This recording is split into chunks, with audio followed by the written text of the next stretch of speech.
पांडे आप सभी को महावीर क्लासेस के YouTube चैनल में स्वागत करता हूं। आइए हम लोग बेसिक इंग्लिश सीख रहे थे। बेसिक इंग्लिश सीखने के क्रम में हम लोग ट्रांसलेशन को पढ़ रहे थे। ट्रांसलेशन यानी कि टेंस के अंतर्गत हम आप लोगों को प्रेजेंट टेंस, पास्ट टेंस और फ्यूचर टेंस पढ़ा रहे थे। प्रेजेंट टेंस, पास्ट टेंस और फ्यूचर टेंस को हम लोग अलग अलग चार चार भागों में बांट करके पढ़ रहे थे, जिसमें हम लोग प्रेजेंट टेंस के चारों भाग present indefinite, present continuous, present perfect और प्रेजेंट परफेक्ट कंटिन्यूअस को पढ़ चुके हैं।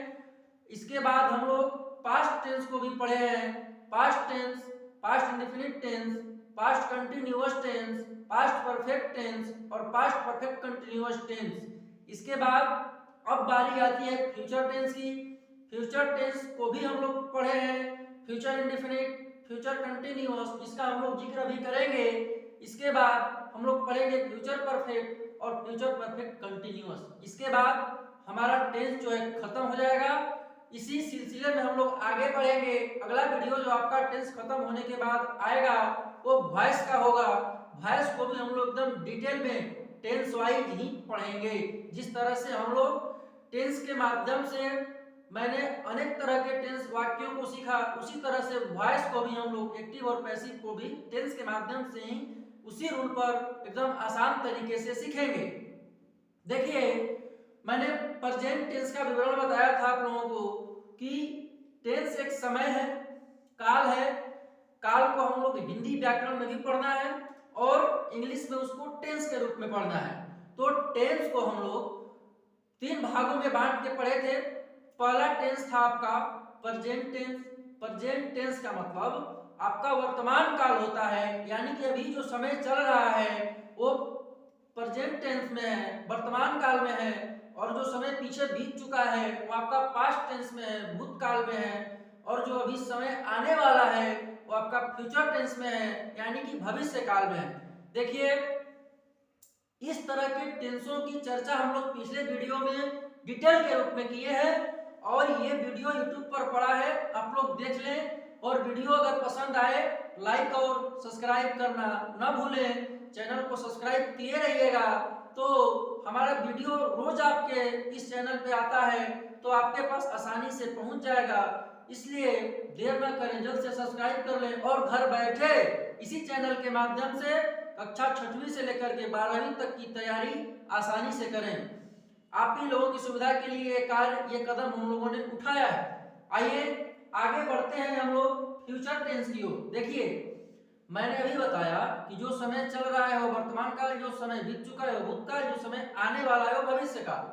तो मैंने प्रेजेंट टेंस को चार भागों में बांट के पढ़ा, तो उसमें भी यही पढ़ा कि अभी वो समय चल रहा है। किसी न किसी रूप में आपको यही देखने को मिला होगा कि उस समय अभी चल रहा है, जारी है।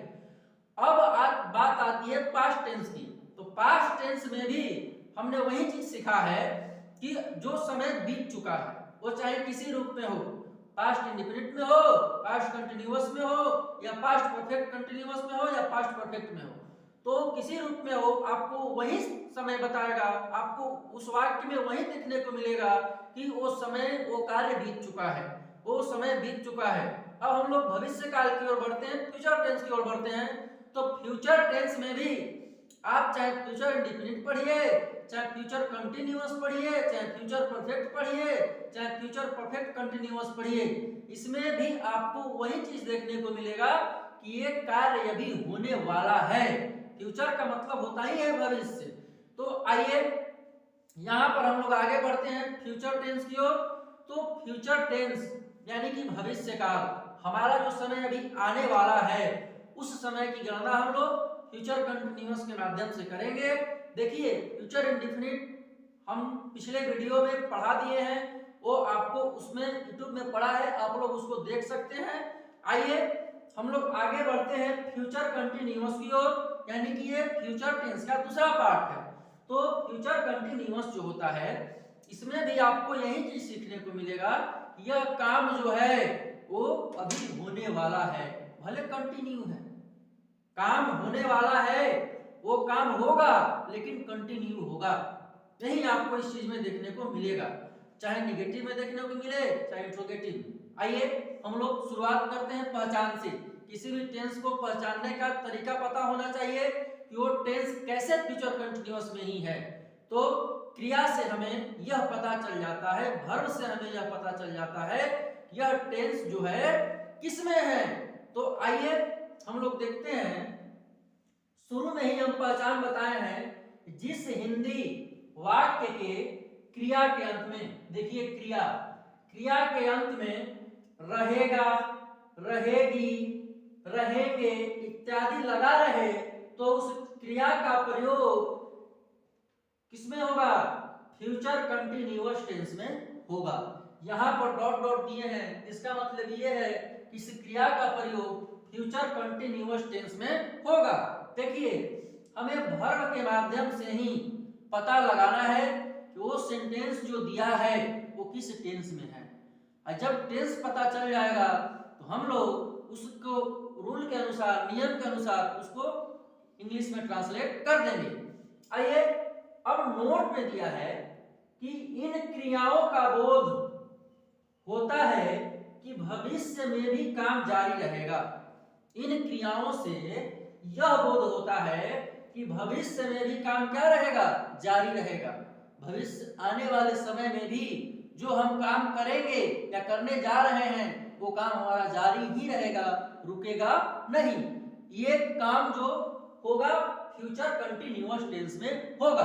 अब देखिए जैसे में हम लोग आपका इंतजार अपने घर पर करते रहेंगे, बहुत खास मेहमान है, नहीं ना समझ में, अगर कोई घर पर खास मेहमान आने वाला है तो उससे हम कह सकते हैं फोन पे हम लोग आपका घर पर इंतजार करते रहेंगे, आप जल्दी आइएगा, ठीक ना। देखिए कितना सुटेबल वाक्य है, हम लोग आपका इंतजार अपने घर पर करते रहेंगे। तो ये अभी काम न हुआ है और न हुआ था, ये काम अभी होने वाला है। कहने का मतलब है कि इंतजार करता रहूंगा, अभी ये भविष्य में काम होने वाला है। हम लोग आपका इंतजार करते रहेंगे, चाहे घर पे करें, चाहे बाजार में करें, चाहे रोड पर करें, तो इंतजार करते रहेंगे। कहने का मतलब है कि चलिए नहीं बोलेंगे, कहने का मतलब है यहाँ पर हम लोग आपका इंतजार अपने घर पर करते रहेंगे। समझदार लोग इशारे को समझ गए होंगे। तो यहाँ पर हम लोग आपका इंतजार अपने घर पर करते रहेंगे, ठीक ना, कोई भी हो सकता है। अब देखिए हम लोग पढ़ते हैं वाक्य बनाने के नियम में। यहाँ पर वाक्य बनाने का आपका नियम है। देखिए वाक्य तभी आपसे बनेगा जब उस वाक्य में दिए हुए सब्जेक्ट, ऑब्जेक्ट और वर्ब को आप पूर्ण रूप से पहचान जाएंगे। तो इन्हीं तीन ऐसा आपका क्रिया है, यही तीन जो आपका है, अगर आप इसको पकड़ लेते हैं तो आपका वाक्य आसानी से बन जाएगा। कौन कौन है जी, सब्जेक्ट है, ऑब्जेक्ट है और वर्ब है। इन्हीं तीनों पर आपका वाक्य कंप्लीट हो जाएगा अगर आप इसको पकड़ लेते हैं तो। क्योंकि टेंस का जितना भी रूल आपको बताए हैं, सबसे पहले सब्जेक्ट और क्रिया और ऑब्जेक्ट, क्रिया में क्रिया के रूप के आधार पर ही हम लोग टेंस को बनाते थे। देखिए यहाँ पर सबसे पहले आपको सब्जेक्ट को लाना है। सब्जेक्ट के बाद जो भी हेल्पिंग वर्ब है आपका शैल विल, उसको लाना है। शैल विल के बाद एक बी जोड़ देना है। बी के बाद आपका क्रिया में आईएनजी लगा देना है और क्रिया में आईएनजी लगाने के बाद आपका जो भी ऑब्जेक्ट होगा उसको जोड़ देना है। किसमें, फ्यूचर कंटिन्यूअस के सेंटेंस में।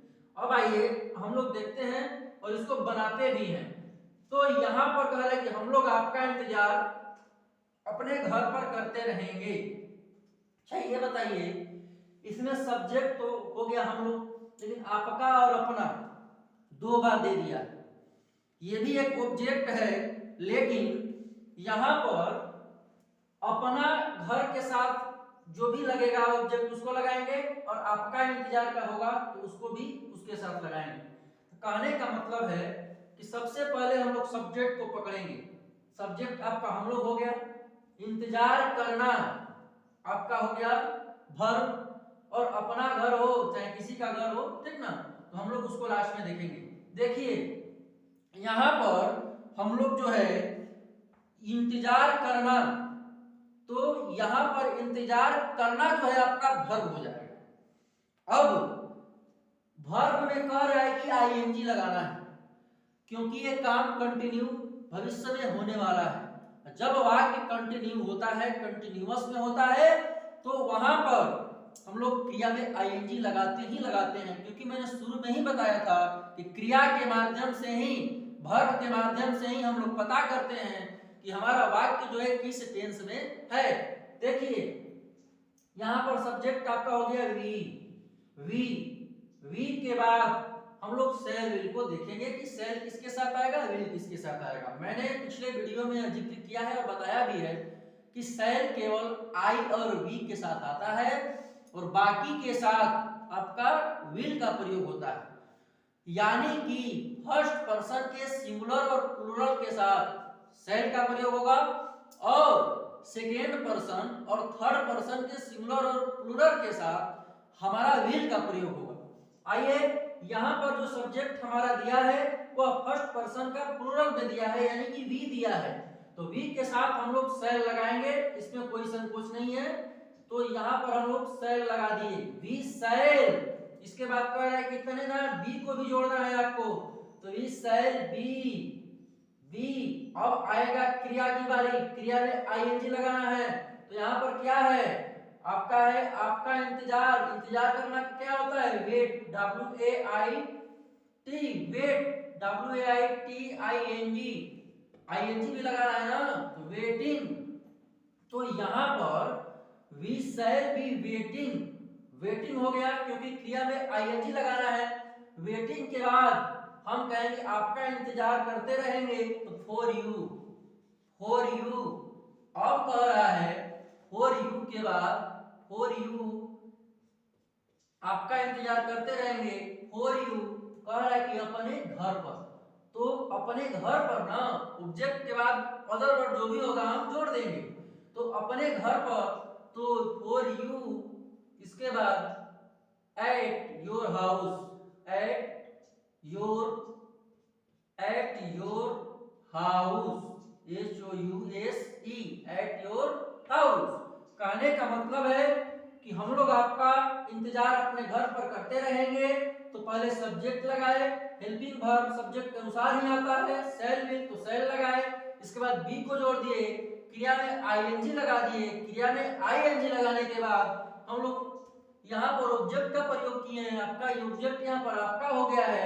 इसके बाद जो भी अदर वर्ड है, घर पर, रोड पर, मार्केट में, तो एट योर हाउस, यानी कि अपने घर पर इंतजार करते रहेंगे। अगर ये रहता हम लोग आपका इंतजार करते रहेंगे, तो we shall be waiting for you, कहानी खत्म।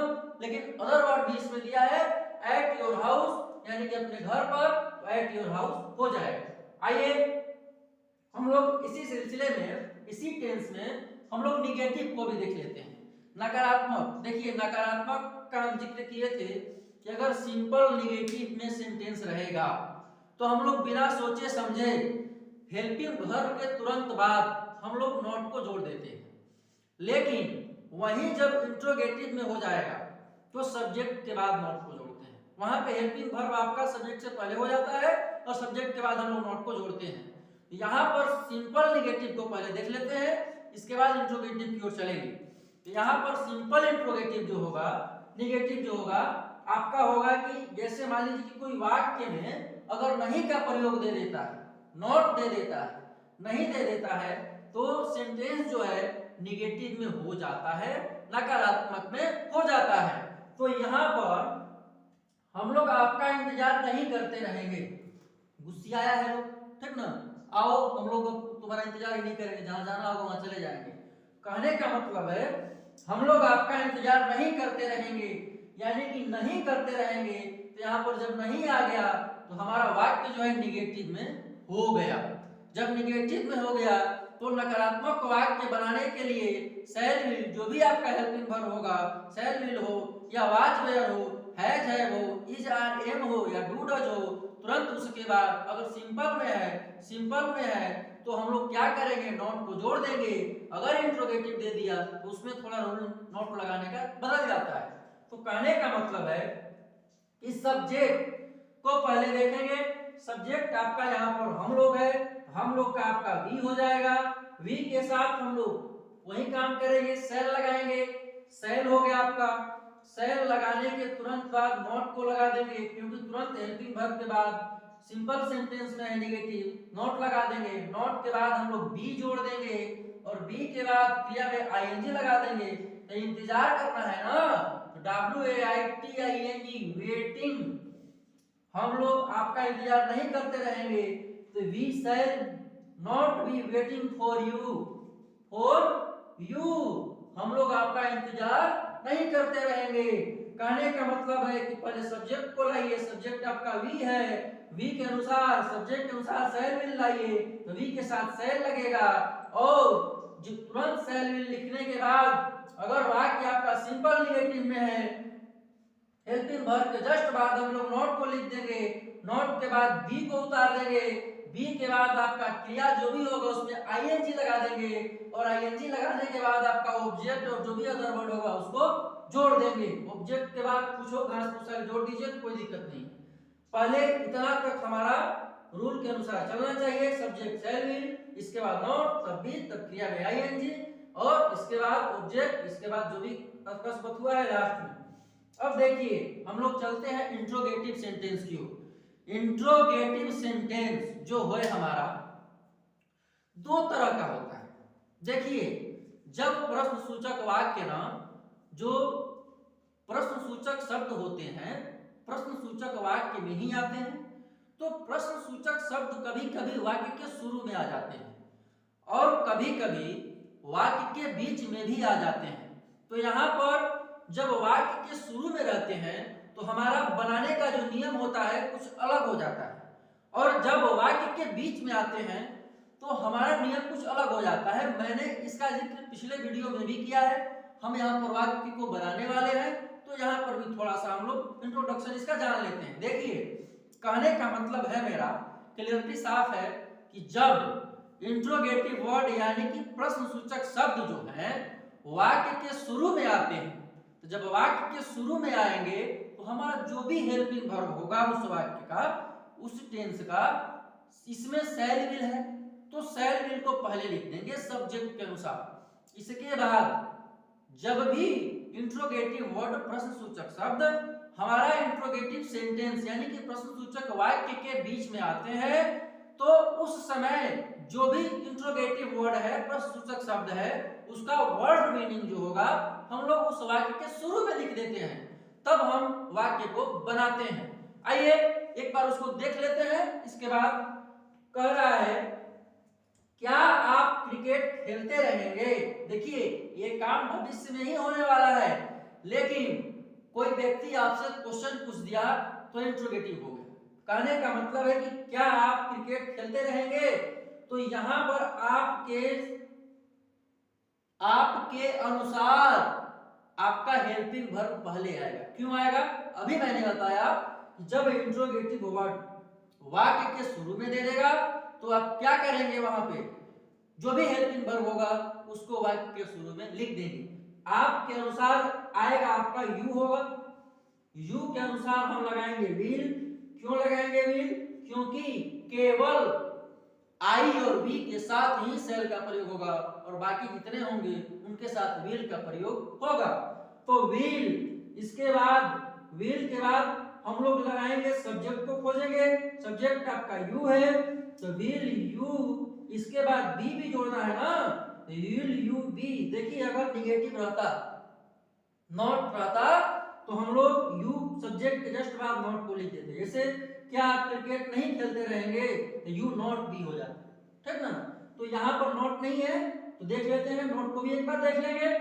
विल यू बी, इसके बाद क्रिया को खोजेंगे खेलना, तो प्ले मींस खेलना होता है ना, PLAY play.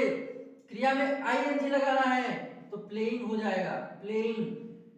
Will you be playing the cricket, the cricket, the cricket, CRICKET। इसके बाद क्वेश्चन मार्क।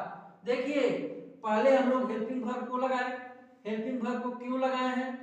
क्योंकि हमारा इंट्रोगेटिव वर्ड जो है वाक्य के शुरू में दे दिया है, तो हेल्पिंग वर्ब को लगाए हैं। हेल्पिंग वर्ब कैसे लगाए हैं? सब्जेक्ट के अनुसार लगाए हैं। सब्जेक्ट यू है तो यू के साथ विल ही आएगा। और सब्जेक्ट के जस्ट बाद हम लोग बी को जोड़ देंगे, क्योंकि फ्यूचर कंटिन्यूअस टेंस को बना रहे हैं। फ्यूचर कंटिन्यूअस टेंस में बी का होना जरूरी है, तो सब्जेक्ट के बाद इसको लगाएंगे, इसके बाद क्रिया में आईएनजी, इसके बाद आपका जो भी ऑब्जेक्ट होगा उसको जोड़ देंगे, और ऑब्जेक्ट के जस्ट बाद जैसे ही वाक्य हमारा खत्म होगा, सेंटेंस बनाना समाप्त होगा, तो इंट्रोगेटिव मार्क जो होगा, प्रश्न सूचक चिन्ह आपका जो होगा वो लगाना जरूरी है, तभी आपका वाक्य आपका पूर्ण माना जाएगा, नहीं तो वाक्य अधूरा हो जाएगा। देखिए अब यहाँ पर इस वाक्य में दे दिया है कि आप कब तक सोए रहेंगे। ये शुभचिंतक है बेचारा, पूछ रहा है कि आप कब तक सोए रहेंगे, ठीक ना, काम निकालना होगा। तो कहने का मतलब है कि आप कब तक सोए रहेंगे, तो यहाँ पर कब जो है आपका प्रश्न पूछा है, तो इंट्रोगेटिव में होगा। इंट्रोगेटिव है तो इंट्रोगेटिव कहाँ है, वाक्य के बीच में है। जब वाक्य के बीच में है तो इंट्रोगेटिव वर्ड जो भी होगा उसका मीनिंग जो है हम लोग शुरू में लिख देंगे। देखिए यहाँ पर कब है, तो कब का वर्ड मीनिंग आपका व्हेन हो जाएगा, व्हेन। व्हेन के बाद हम लोग सब्जेक्ट के अनुसार शैल और विल का प्रयोग करेंगे। जैसे ही इंट्रोगेटिव लिखेंगे तो सब्जेक्ट आपका क्या है, आप है, आपके साथ क्या लगेगा, विल यू। इसके बाद बी, विल यू, सब्जेक्ट के बाद तुरंत बी लगाएंगे। कब तक सोए रहेंगे, तो व्हेन विल यू बी। इसके बाद स्लीपिंग, SLEEPING, स्लीपिंग। इसके बाद अब कुछ नहीं है, इंट्रोगेटिव मार्क। तो कहने का मतलब है आप कब तक सोए रहेंगे, तो इंट्रोगेटिव वर्ड जो है कब, वो शुरू में आ जाएगा। शुरू में आने के जस्ट बाद हेल्पिंग वर्ब आपका जो भी होगा शैल विल, उसको लगा देंगे। किसके अनुसार लगाएंगे, सब्जेक्ट के अनुसार लगाएंगे। सब्जेक्ट आपका कौन है, आप है, यू है, यू के साथ विल का प्रयोग होगा। सब्जेक्ट के जस्ट बाद हम लोग बी का प्रयोग कर देंगे, और बी के बाद क्रिया में आईएनजी लगा देंगे, तब जाकर के हमारा सेंटेंस कंप्लीट होगा। आईएनजी लगाने के बाद इंट्रोगेटिव मार्क लगाएंगे, तब सेंटेंस को हम लोग पूर्ण रूप से कंप्लीट मानेंगे। अब देखिए यहाँ पर नॉट का जब सवाल है तो हम लोग एक बार नॉट को भी देख लेते हैं। मान लीजिए कि अगर रहे कि क्या आप क्रिकेट नहीं खेलते रहेंगे, यानी कि वो काम देखिए भविष्य में ही होने वाला है, भविष्य में होने के साथ साथ भविष्य में जारी भी रहेगा। लेकिन कोई व्यक्ति क्वेश्चन आपसे पूछ दिया कि क्या आप क्रिकेट नहीं खेलते रहेंगे, तो जब नहीं आ गया तो हम जो है सब्जेक्ट के बाद नेगेटिव को लिखेंगे। मैंने आप लोगों को भी बताया कि जब आपका वाक्य जो है सिंपल नेगेटिव में रहेगा तो शैल और विल के जस्ट बाद नॉट को जोड़ देंगे, ठीक, इतना तक तो क्लियर है। लेकिन जैसे ही इंट्रोगेटिव में आ जाता है, प्रश्न सूचक वाक्य में जब निगेटिव आ जाता है, तो हम लोग नॉट का प्रयोग सब्जेक्ट के बाद ही करते हैं। आपका शैल विल जो है सब्जेक्ट के पहले आ जाता है और सब्जेक्ट के बाद नॉट का प्रयोग कर देते हैं। जैसे यहाँ पर हम लिख दिए कि क्या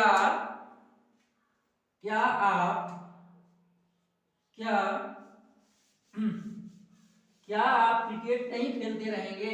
थोड़ा एक बार इसको देख लेते हैं, इसके बाद जो भी क्लियरिटी होगा उसको क्लियर करेंगे। बोर्ड भीग गया है। क्या आप क्रिकेट सुखाओ जल्दी, इतना ठंडा है। क्या आप क्रिकेट नहीं खेलते रहेंगे, क्या आप क्रिकेट नहीं खेलते रहेंगे, नहीं खेलते रहेंगे। देखिए क्या आप क्रिकेट नहीं खेलते रहेंगे, इंट्रोगेटिव मार्क। तो यहां पर आपका निगेटिव दे दिया, तो जब निगेटिव दे दिया तो हमने बताया था कि सब्जेक्ट के बाद नॉट का प्रयोग करेंगे। देखिए तो यहां पर आपके अनुसार शैल विल आएगा, तो यहां पर विल को लगा देंगे, विल, क्योंकि इंट्रोगेटिव शब्द जो है पहले ही है वाक्य में, तो विल के बाद यू लगाएंगे, यू के बाद नॉट निगेटिव है तो नॉट लगा देंगे, नॉट के बाद आपका बी का प्रयोग कर देंगे, और बी के बाद क्रिया में आईएनजी लगाएंगे तो क्रिया है आपका खेलना, खेलना आपका प्लेइंग हो जाएगा, PLAYNG। प्लेइंग के बाद आपका you not be playing the cricket हो जाएगा, प्लेइंग दी क्रिकेट, CRICKET। इसके बाद इंट्रोगेटिव मार्क। तो कहने का मतलब है कि सब्जेक्ट के जस्ट तुरंत बाद हम नॉट का प्रयोग करेंगे, कब? जब वाक्य इंट्रोगेटिव नेगेटिव सेंटेंस में रहेगा। तो आई होप कि आप इस वीडियो को समझे होंगे। अगले क्लासेज में, अगले वीडियो में महावीर क्लासेज चैनल के अंतर्गत हम लोग फ्यूचर परफेक्ट को लेके आएंगे। तब तक के लिए जय हिंद। इसके बाद आप लोग इस चैनल को सब्सक्राइब कर दीजिएगा और वीडियो को लाइक कर दीजिएगा। आशा करूंगा कि आपको पसंद आएगा ही आएगा। जय हिंद, जय भारत।